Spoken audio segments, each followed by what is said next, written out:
What is the grossest thing that you've ever seen in an HVAC system? What is the grossest thing? You share yours, and then I'll share mine. Dead animal. It was a rat, and it was almost as long as my arm. And I have a video of it. We put the hood up, and there it was. So, yeah. And Mickey Mouse. Been there for a little while too.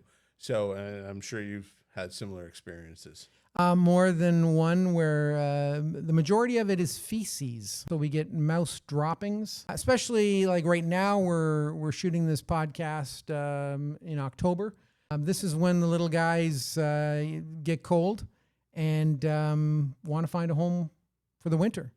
And the squirrels will start to nest inside vehicles, especially if you have your vehicle sitting for more than a week untouched. It's the perfect opportunity for them to go in and burrow and build. So quite often they will get in the blower motor assembly, which is generally right by the most cabin filters.